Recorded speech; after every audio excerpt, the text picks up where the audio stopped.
କଥା ଆମେ ଭାଗ୍ୟବାନ ଯେ ଆମେ ଏ ଜ୍ଞାନ ଶୁଣିବା ପାଇଁ ଆଗ୍ରହ ପ୍ରକାଶ କରୁ। ये ज्ञान शुणिया आग्रह एत सहज हुए हुए बहुत जन्म लगी ये ज्ञान शुणिया आग्रह उदय हो बाकी संसार विषय वस्तु जे सब रही माया विषय वस्तु से सब प्रति आग्रह समस्त उदय होगा स्वाभाविक जमी पड़िया खाली छाड़ आमको घास चाष करने दरकार घास चाषेगा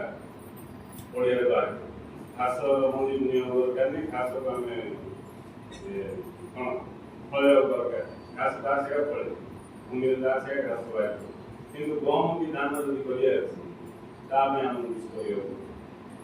करमती ये जो माया प्रति जो आग्रह से आम कौन सत्य ज्ञान आवश्यक जी भी जन्म है स्वाभाविक भाव माया प्रति आग्रह उत्पन्न किंतु जन्म जन्म कुसंस्कार फल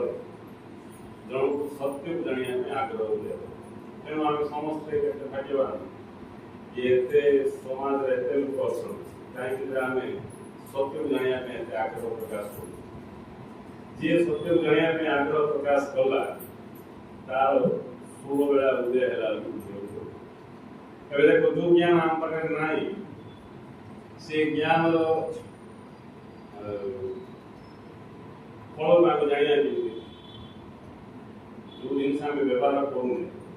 तार फल आम जाना जिन व्यवहार कले ही भल कि मंद आम जापर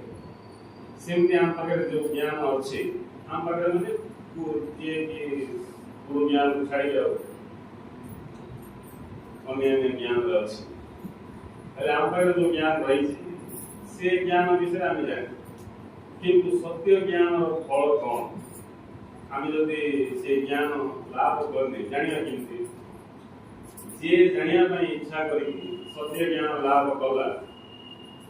से अनुसार जीवन यापन कला से ही सत्य ज्ञान फल कौन जाने आ से ही आसी आमको बुझेगा जे सत्य ज्ञान ही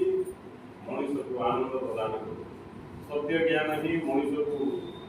समस्या मुक्त कर सत्य ज्ञान ही मनुष्य को मुक्त कर मुक्त कर सब किसी मुक्त कर शेष सत्य ज्ञान द्वारा मनुष्य मृत्यु को मिशा जिंद अमुक्त को प्राप्त तेणु एवं सत्य ज्ञान ये सत्य ज्ञान गुरु आमको खाली खाली शिक्षा